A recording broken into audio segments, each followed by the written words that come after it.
Presidente da Comissão de Finanças fala na Fiesc sobre revisão de incentivos fiscais. A audiência pública debate sobre os possíveis impactos da instalação de uma mina de fosfato em Anitápolis. População de Uruçanga discute custo da energia elétrica no município. E ainda, hoje é segunda-feira, 19 de agosto, e o TVAL Notícias começa agora.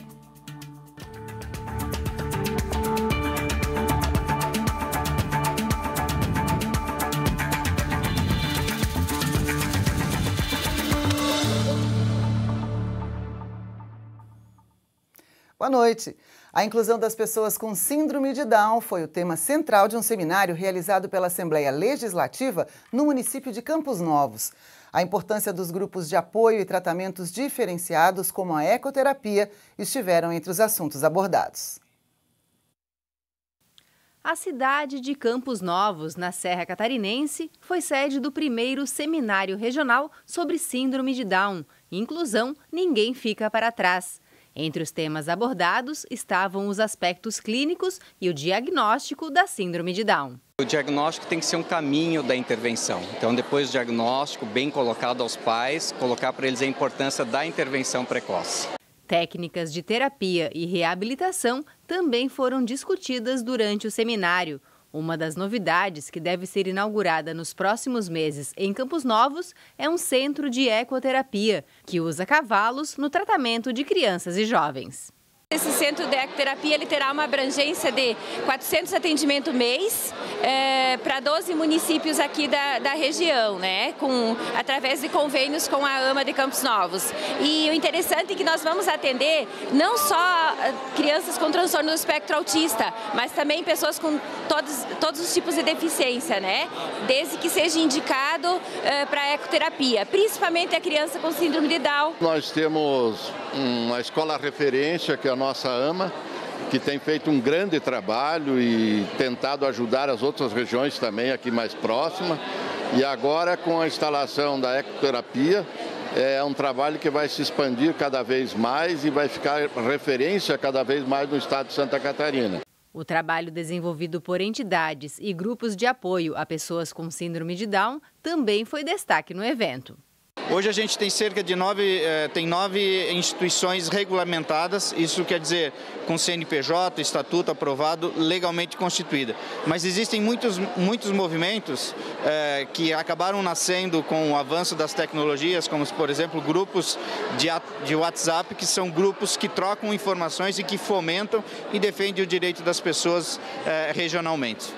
Vice-presidente da Comissão de Defesa dos Direitos da Pessoa com Deficiência, o deputado José Milton Schaefer reforçou a importância da realização do seminário sobre síndrome de Down. A ideia é trazer o conhecimento até as pessoas que precisam, trazer o debate, o confronto de ideias e cases de sucesso que têm dado certo numa região ou noutra, para que as famílias, os educadores, profissionais também da área da saúde, nessa integração, através da informação, é a principal arma que nós temos para atingirmos a inclusão que nós todos queremos na sociedade. A diretoria da Fiesc esteve reunida para discutir, entre outros assuntos, a concessão de benefícios fiscais a diversos setores da economia. O presidente da Comissão de Finanças e Tributação do Parlamento, o deputado Marcos Vieira, falou sobre o esforço do Legislativo junto ao governo do Estado para resolver o impasse. Durante a reunião da diretoria da Fiesc, o presidente da Comissão de Finanças e Tributação do Parlamento, deputado Marcos Vieira, traçou um panorama sobre a situação dos incentivos fiscais em Santa Catarina. Entre fevereiro e março deste ano, começaram as discussões em torno do assunto. Atendendo a uma determinação do CONFAS, o governo do estado iniciou a revisão de todos os incentivos e decidiu suspender os benefícios de diversos setores. Alguns dos pontos mais polêmicos, como o imposto nos itens que compõem a cesta básica, acabaram sendo resolvidos pela Assembleia no primeiro semestre, com a aprovação de 3 projetos sobre o assunto. Porém, alguns produtos não foram contemplados, como o caso dos defensivos agrícolas. Para esses casos, os deputados aprovaram um projeto de lei prorrogando os benefícios fiscais até 31 de agosto. O governo do estado errou no time, errou quando editou os 2 decretos, o 1866 e o 1867. expurgando uma série de setores que detinham benefícios em Santa Catarina. E aí fez com que a economia catarinense passasse a se mover com muita preocupação. Foi quando o nosso presidente, o deputado Júlio Garcia, nos chamou, juntamente com os deputados, e aqui quero citar o deputado Milton Alves, e nos pediu que encontrássemos uma solução.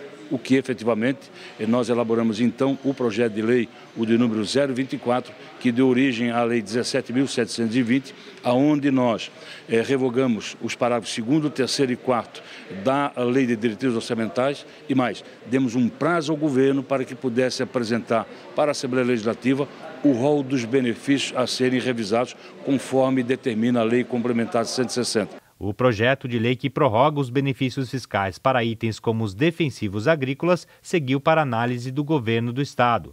A expectativa do agronegócio é grande para que o executivo se sensibilize e sancione a proposta. Representantes do setor alertam que o pequeno produtor será o mais afetado caso haja aumento da tributação. Essa posição pessoal do governador é um golpe duro contra o modelo catarinense de produção agropecuária. Não tem como transformar o estado de Santa Catarina apenas num produtor de produtos orgânicos. É o exemplo de produção, por exemplo, de carnes suínas, de leite, de carne de aves, de alho, de outros produtos. E sem um defensivo, que é o remédio para combater, ou veneno para combater as pragas, nós vamos perder competitividade, vamos perder o nosso modelo e será um desastre para Santa Catarina. O deputado Marcos Vieira também destacou o empenho da Assembleia Legislativa em ouvir o setor produtivo e buscar o diálogo com o governo do estado. Ele lembrou que o executivo se comprometeu a enviar até o dia 31 de agosto um novo projeto, denominado de PL do Rescaldo.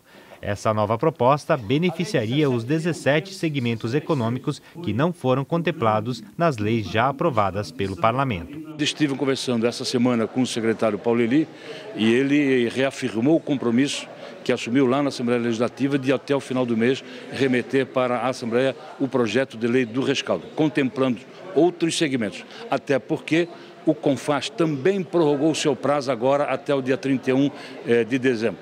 Eventualmente, se algum outro segmento não for incluído no chamado projeto do rescaldo, nós vamos ter outras oportunidades para sentar e conversar.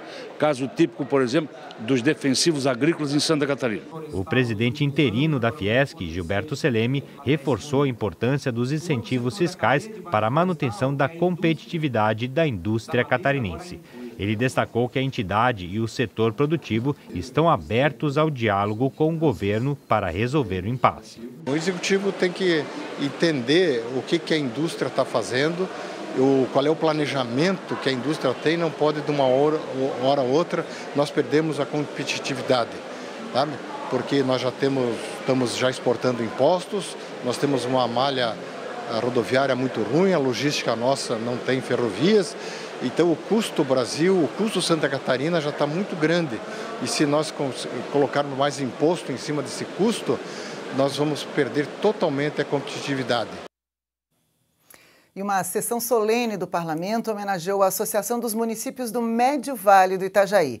A entidade completou 50 anos de fundação. A sessão especial em homenagem aos 50 anos de fundação da Associação dos Municípios do Médio Vale do Itajaí foi realizada na sede da entidade em Blumenau. Durante o evento, foram homenageados os prefeitos dos 14 municípios do Médio Vale, os funcionários que trabalham há mais de 20 anos na associação, os ex-presidentes, os membros fundadores e a Universidade Regional de Blumenau. Criada em 1969, a Associação dos Municípios do Médio Vale do Itajaí tem como objetivo o fortalecimento da autonomia dos municípios, buscando a defesa dos direitos municipais, a integração e o desenvolvimento regional. O proponente da sessão especial foi o deputado estadual Laércio Schuster, ex-prefeito de Timbó, que também foi presidente da Associação dos Municípios em 2013. E os possíveis impactos da instalação de uma mina de fosfato no município de Anitápolis foi tema de mais uma audiência pública promovida pela Assembleia Legislativa. Dessa vez, o encontro foi realizado na cidade de Santa Rosa de Lima.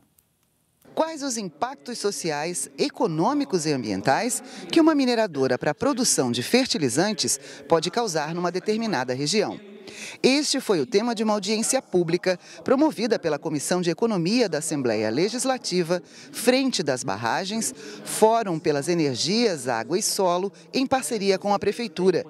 No encontro realizado em Santa Rosa de Lima, gestores e moradores da região se posicionaram com relação ao projeto de implantação de uma fosfateira em Anitápolis. A gente sabe que a exploração desse tipo de minério traz impactos ambientais irreversíveis e a gente vive nessa beleza, tudo que a gente tem de melhor aqui nessa região, desde a produção orgânica, o agroturismo, enfim, todo o complexo lagunar, né?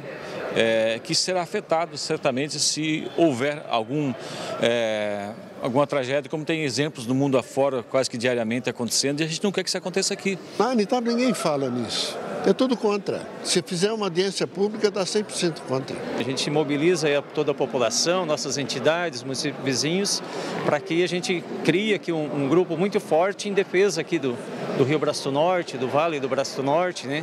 Representantes do movimento dos atingidos por barragens manifestaram a incerteza e o medo de viver com o perigo iminente, além do prejuízo ambiental.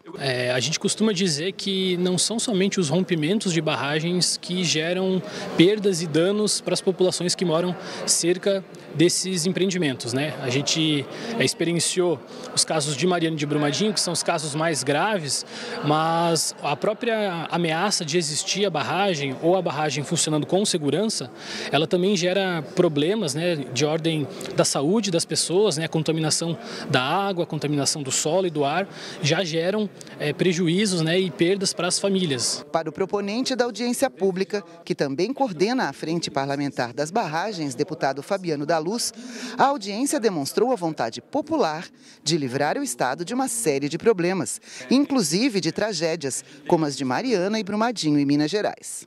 O que ficou muito evidente aqui foram os dados técnicos apresentados, as entidades se manifestando, o poder público se manifestando, não só de Anitápolis, mas aqui de Santa Rosa de Lima e dos municípios vizinhos também. Então, para nós ficou muito claro que a população regional aqui do sul do estado não quer a construção de uma fosfateira, não quer esse risco aqui para o sul do estado, risco ambiental e risco à vida do ser humano. Por isso, proporcionou que eu provocasse a construção de um projeto de lei que já protocolado na Assembleia Legislativa, né, que proíbe a extração desse tipo de minério em terras catarinenses.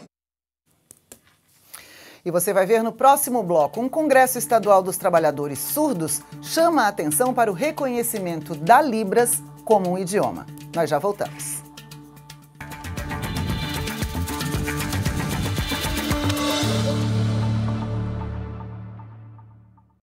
O jeito catarinense é o jeito certo de fazer as coisas. É não jogar lixo no chão, respeitar as leis de trânsito e tratar todo mundo com dignidade. É cuidar da cidade, do meio ambiente e dos animais. É tratar todo mundo do mesmo jeito que você gostaria de ser tratado. Nós poderíamos dar vários exemplos do que é o jeito catarinense, mas o melhor exemplo quem pode dar é você. Jeito catarinense, o jeito certo de fazer as coisas. Pratique, incentive, seja você o exemplo.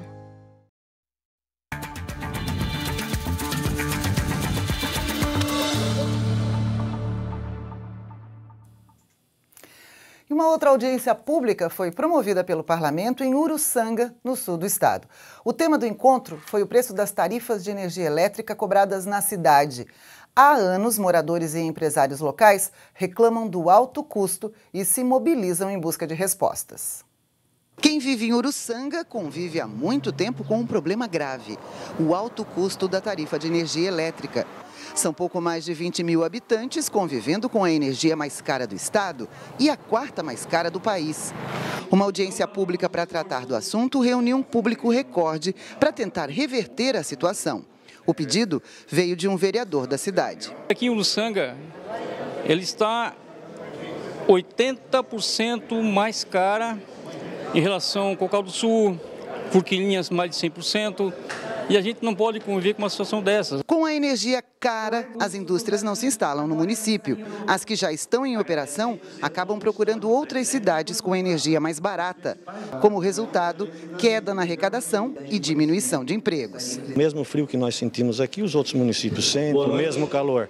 E nós temos essa injustiça de termos essa tributação maior na tarifa de energia, que dificulta com certeza, como você falou, não só a arrecadação do município, mas a geração de emprego e renda para todas as pessoas de Uruçanga. A empresa Força e Luz Uruçanga, que fornece a energia para o município, explica que é preciso melhorar as leis para um resultado efetivo. A curto prazo, o que pode ser feito é, de fato, trabalhar para a aprovação de um projeto de lei que minimize essa diferença de tarifas dentro do mesmo município, através ou da concessão de um benefício de subsídio também às tarifas da empresa Força e Luz, ou revogando os subsídios existentes para as tarifas das cooperativas aqui da região.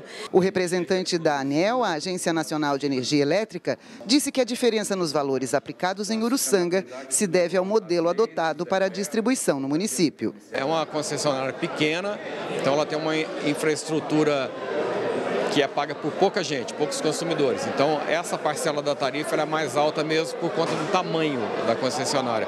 Concessionárias maiores têm esse custo menor. Na esfera federal, o senador Espiridião Amin falou do que pode ser feito. Cobrar da ANEEL e do Ministério de Minas e Energia, isso no plano federal, a correção desta concessão que foi feita sem licitação, ao arrepio da recomendação do Tribunal de Contas da União, e que não corrigiu, não levou em conta o dano para o consumidor. O deputado estadual João Amin, proponente da audiência promovida pela Comissão de Economia, Ciência, Tecnologia e Minas e Energia da Assembleia Legislativa, explicou os encaminhamentos do encontro. Essa audiência pública agora vai ter o seu encaminhamento, a ata, a ida a Brasília para o TCU, que é muito importante, para a ANEEL, para que acabe essa injustiça. E se isso não for possível, o projeto de lei do então deputado Espiridião Amin e do deputado Jorge Boeira, que tramita na casa e foi desarquivado. Por isso, a gente espera que esse assunto tenha um final feliz para a população de Uruçanga. E a Assembleia Legislativa, em parceria com a Secretaria de Estado da Saúde, realizou mais um seminário para o treinamento dos profissionais da saúde que atendem pessoas ostomizadas. Desta vez, o evento foi em Mafra, no Planalto Norte do estado.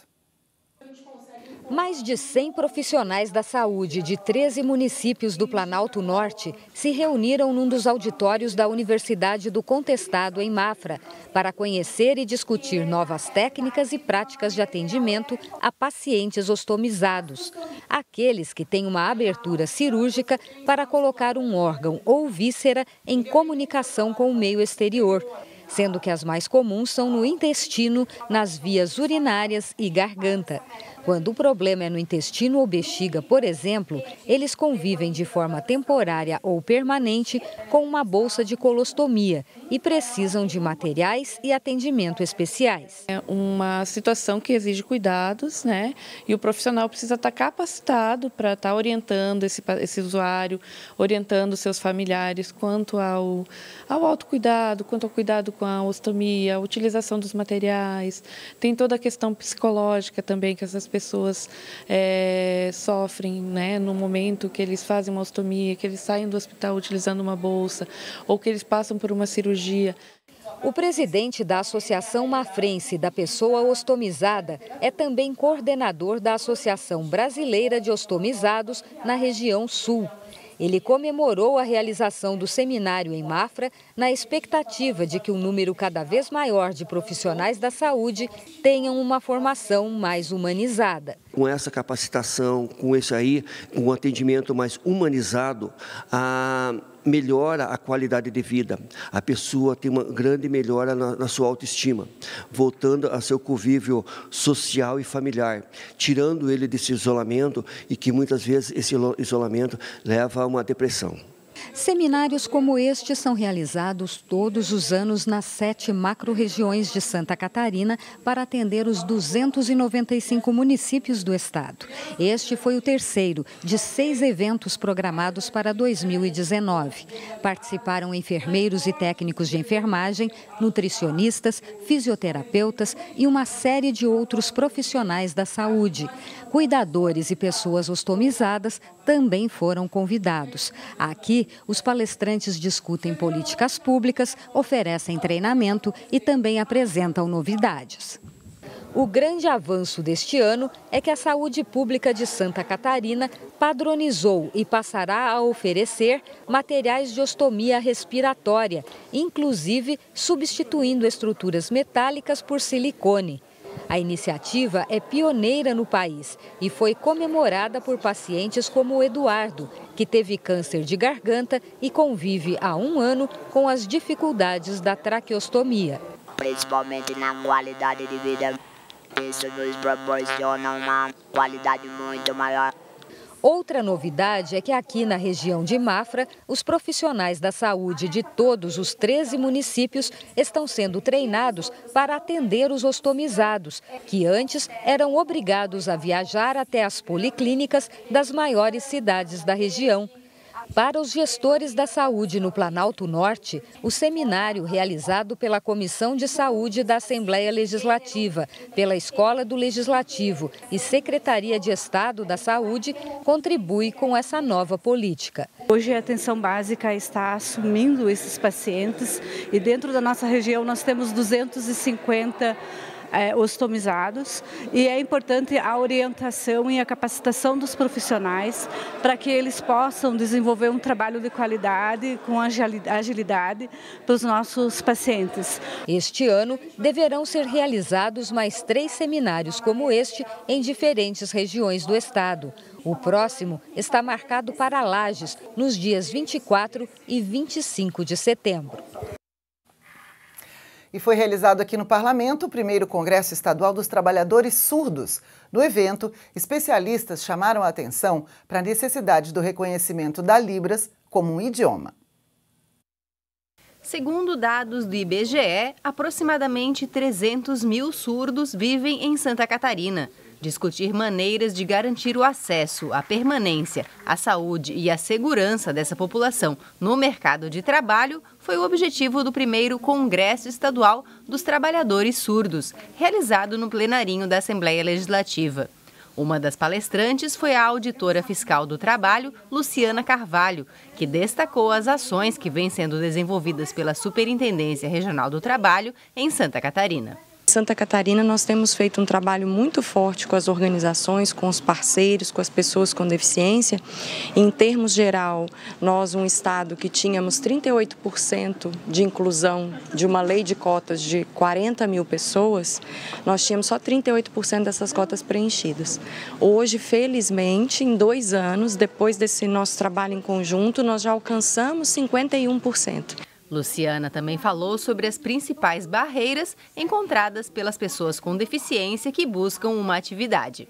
A primeira barreira que a gente fala, infelizmente, ainda é atitudinal, né? Como se fosse aquele, eu falo, preconceito, a pessoa que ainda não formou o seu conceito e o baseia em estigmas, em lendas, né? As pessoas com deficiência ainda precisam dessa ação afirmativa da lei de cotas para elas conseguirem brilhar e mostrar tudo que ela pode.